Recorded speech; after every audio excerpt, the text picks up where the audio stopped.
দেখো বড় মাছের ছিল আবার জ্যান্ত হয়ে গেছে, জল পড়ে গেছে, জ্যান্ত হয়ে গেছে একদম। পড়ে এই মাছটা বলো, মাছটা কত দাম নিলে? হ্যাঁ, মাছটা তো দেখাচ্ছি, মাছটা কত দাম নিলে? 1000 টাকা।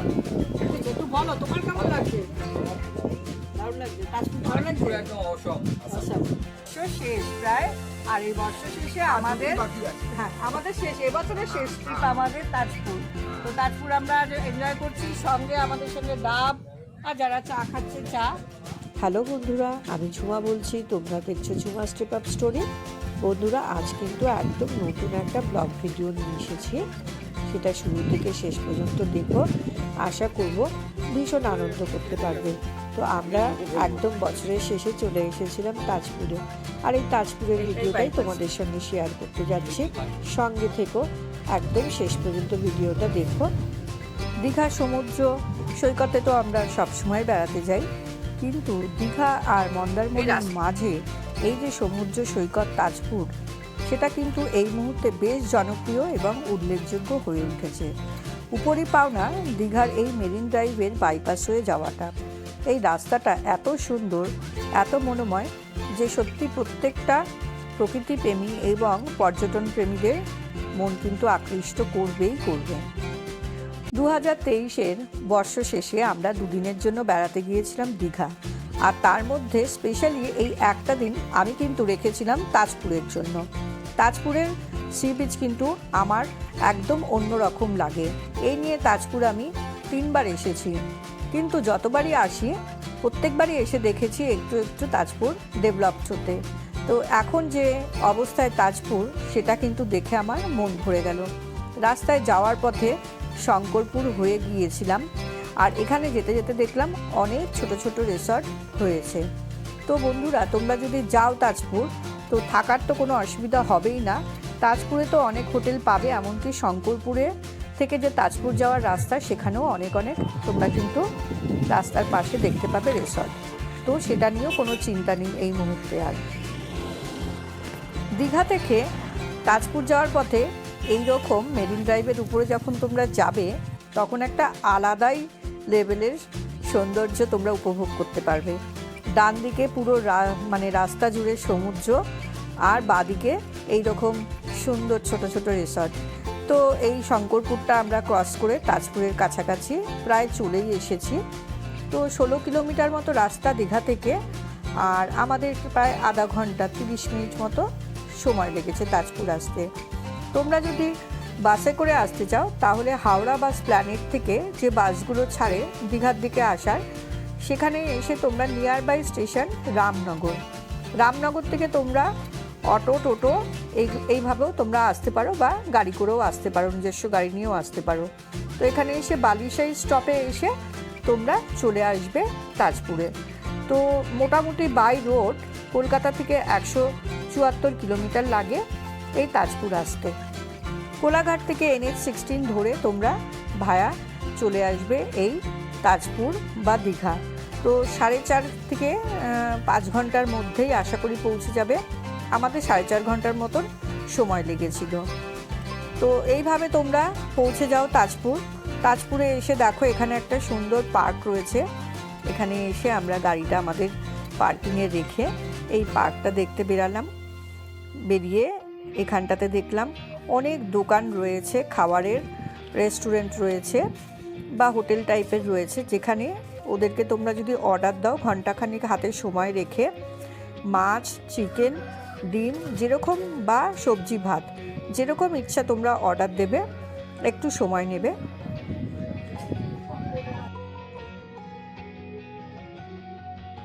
গাড়ি রাখা নিয়ে কোনো চিন্তা নেই, অনেক বড় পার্কিং এরিয়া রয়েছে। আর এই যে হোটেলগুলো দেখো, দারুণ লেগেছে আমার, যে এটা একটা প্রায় মিনি গোয়ার মতো, যে সমুদ্রের পাশে সুন্দর উঁচুতে একটুখানি উঠে বসার জায়গা।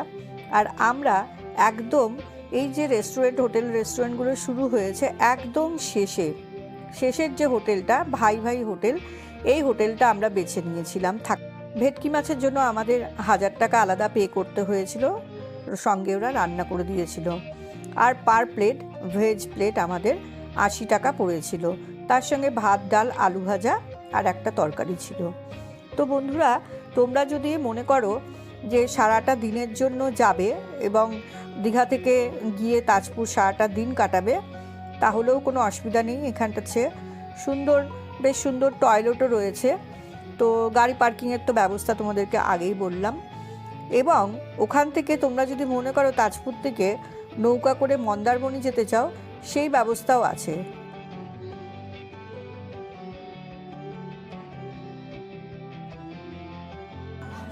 দেখো বড় মাছ ছিল আবার জ্যান্ত হয়ে গেছে, জল পড়ে গেছে, জ্যান্ত জ্যান্ত হয়ে গেছে একদম।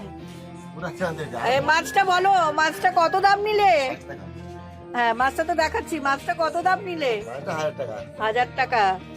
এটা কি? এটা তো ভেটকি তো এটা। দেখি তোমার নাম কি দাদা? তপন বাগ। তপন বাগ। আর এইটা কোথায় আছি বলো আমরা, এই লোকেশনটা? তাজপুর বিশ্ব বাংলা। তাজপুর বিশ্ব বাংলা। খুব সুন্দর দেখতে। হ্যাঁ, হোটেল নাম ভাই রে। তোমাদের হোটেলের নাম কি? ভাই রে। ভাই ভাই হোটেল। আমরা আজ তাজপুরের এই হোটেলে এসেছি, ভাই ভাই হোটেলে। দাদা আমাদের আজ এই মাছটাকে কেটে দিচ্ছে আর রান্না করবে। যে পাওয়া যায় দিদি তোমার দোকানে, তোমাদের হোটেলে? মাছ, দেশি চিকেন, কাঁকড়া। আর এখানে অর্ডার দিলে রান্না হয় সব। অর্ডার দিলে পরে তোমরা সব মাছ স্টক রাখো, পছন্দ করে যা দাম হয় সেই অনুযায়ী রান্না করে দাও। আর তোমাদের এখানে ভেজ মিল পাওয়া যায়? হ্যাঁ। ভেজ মিলে কি কি থাকে আর কি দাম আছে ভেজ মিলের? ডাল আলু বড় 80 টাকা। 80 টাকা। আচ্ছা।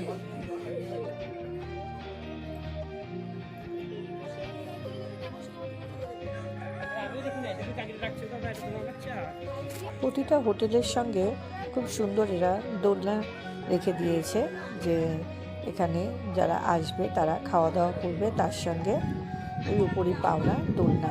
তো আমরা আজকে ডাল ভাত স্যালাড সব কিছু খাবো, কিন্তু তার সঙ্গে আমরা ভেটকি মাছ আজকে দারুণ দেখে ভেটকি মাছের লোভ লেগে গেল, ওই ভেটকি মাছের নিলাম। ভেজ যে থালি সেটা 80 টাকা, ডাল ভাত, একটা সবজি আর আলু ভাজা। তো এই হচ্ছে ব্যাপার। মাছটা কিন্তু যার যার দাম দর করে তোমরা নেবে, চিকেন খাও, মাছ খাও। আমরা আজকে ভেটকি একটা নিলাম, তো ভেটকিটা ভালো। সমুদ্রের পাড়ে এরকম কিছু দোকান রয়েছে, বাচ্চাদের খেলাধুলার জিনিসপত্র পাওয়া যাচ্ছে। এছাড়া এমার্জেন্সির জন্য যদি মনে করো যে সমুদ্রে স্নান করবে আর একটা গেঞ্জি প্যান্ট এইরকম জিনিস দরকার, তো তাহলে এখানে কয়েকটা দোকানে একটু ঘুরে দেখে নিও। তো সব দোকানে রাখে না, কয়েকটা দোকানে সেরকম স্টকও আছে। পার্কিংটা দেখো, খুব সুন্দর, গাড়ি রাখার নিয়ে কোনো চিন্তা নেই বললাম। আর আমরা যেদিন গিয়েছিলাম বেশ ফাঁকা ফাঁকাই ছিল দেখো। এবারে আমরা সি বিচের দিকে একটুখানি চলে আসলাম, খাবার দাবার অর্ডার করে দিয়ে ঘন্টাখানেক বাদে আমাদেরকে যেতে বললো হোটেলে। এখানেও দেখো একটা রেস্টুরেন্ট রয়েছে বাদিকে, এখানেও তোমরা যদি মনে করো খাবার অর্ডার করবে সেটাও করতে পারো, এখানেও সময় কাটাতে পারো।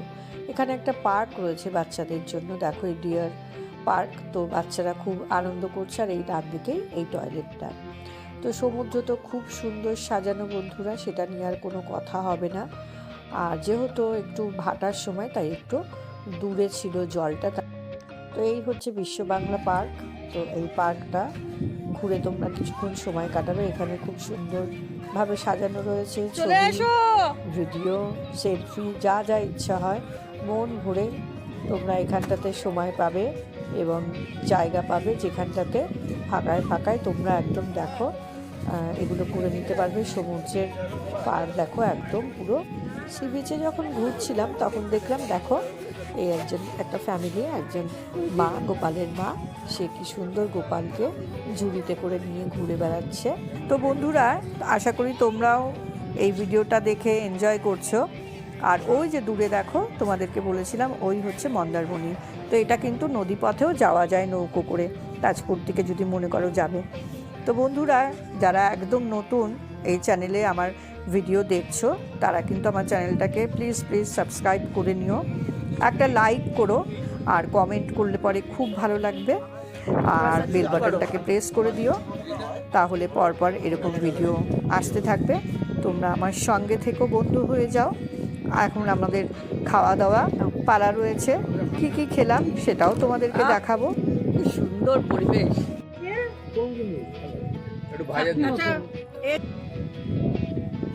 এইরকম সমুদ্রের পাড়ে ফুরফুরে হাওয়া, আর এই যে ভাত, ডাল, ভেটকি মাছ, লেজাটা, ও দারুণ। আমাদের গ্যাংটকটা কি হয়েছিল বলতো? জন্য তোমরাও কিন্তু এখানে আসতে পারো, খাওয়া দাওয়ার কোনো অসুবিধা নেই, টয়লেট রয়েছে এবং গাড়ি পার্কিংয়ের খুব ভালো ব্যবস্থা রয়েছে। তো তোমরাও অবশ্যই এসো তাজপুর ফ্যামিলি নিয়ে, বন্ধুবান্ধব নিয়ে। তো এই হচ্ছে হোটেলের যে রেস্টুরেন্টে খেয়েছি আমরা সেটার কার্ড। তোমরা চাইলে এই নাম্বারে যোগাযোগ করে যেতে পারো বা ওখানে গিয়ে ভাই ভাই হোটেল রেস্টুরেন্ট খুঁজে নিও। তো বন্ধুরা আমরা একটুখানি নৌকোতে করে ঘুরতে গিয়েছিলাম।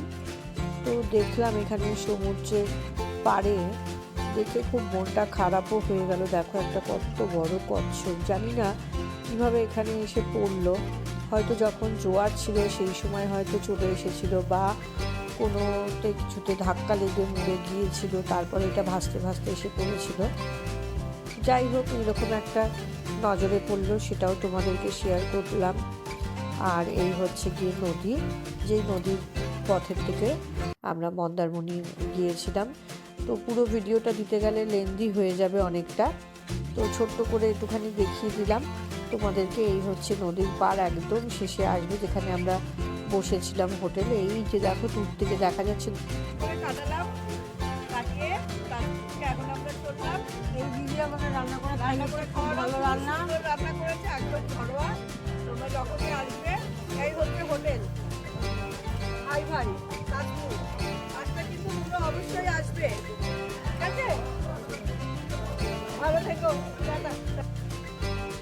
2023-এর বর্ষ শেষ আর লাস্ট দিনে একদম একদিন বাকি আছে। এই দিনে আমরা তাজপুর কাটালাম। 2023-এর শেষের দিনটা আমাদের মনে থাকবে, খুব ভালো করে আমরা আনন্দ করে কাটালাম। এবারে আমাদের ফেরার পথে দেখো প্রায় সন্ধ্যা নামছে। শীতের যেহেতু সন্ধ্যা, তাই ঝাপ করে নেমে গেল। আশা করেছিলাম এই যে জায়গাটা দেখো, এই শঙ্করপুর থেকে এগিয়ে সেই ছোট্ট মতো বিচ যে জায়গাটা, সেইখানটার থেকে সমুদ্র মানে পাড়টা যেটা, এখান থেকে কিন্তু সূর্যাস্তটা খুব সুন্দর লাগবে সেই আশা করে বেরিয়েছিলাম। কিন্তু রাস্তায় এক জায়গায় চা খেতে গিয়ে একটু টাইম নষ্ট হলো, তাই এটা মিস করলাম। তো তাজপুর থেকেই দেখে নিয়েছি আমরা তো সূর্যাস্ত, তো দারুণ লাগলো। আচ্ছা, রাস্তাটার কথাটা তো আগেই বলেছি, খুব সুন্দর রাস্তা। আর সন্ধ্যাবেলায় দেখো এই শঙ্করপুর আমরা ক্রস করছি। শঙ্করপুরও কিন্তু খুব সুন্দর সাজানো গুছানো, এখানেও বেশ কয়েকটা রিসর্ট রয়েছে। আর এই সমুদ্রের পাড়টা শঙ্করপুর কিন্তু সন্ধ্যাবেলায় খুব সুন্দর লাগছে। আমাদের হাতে একটু কম সময় ছিল, তাই আমরা আর দাঁড়ালাম না। তো এরপরে কখনো আবার শঙ্করপুর আসলে পরে ডিটেলে তোমাদেরকে অবশ্যই এই ভিডিওটা দেখাবো, শেয়ার করবো তোমাদের সঙ্গে। তো এই শঙ্করপুর বিচ যাওয়ার যে রাস্তাটা, এই বাদিকে রাস্তাটার দিকে বিচ যাওয়া যায়। তো রাস্তা তো খুব সুন্দর, দেখো এই হচ্ছে তোমার মেরিন ড্রাইভের রাস্তা। আর এত সুন্দর সাজানো বিচটা, এত সুন্দর লাগছিল দূর থেকে যে মানে ভীষণ ভীষণ ভালো লাগছিল।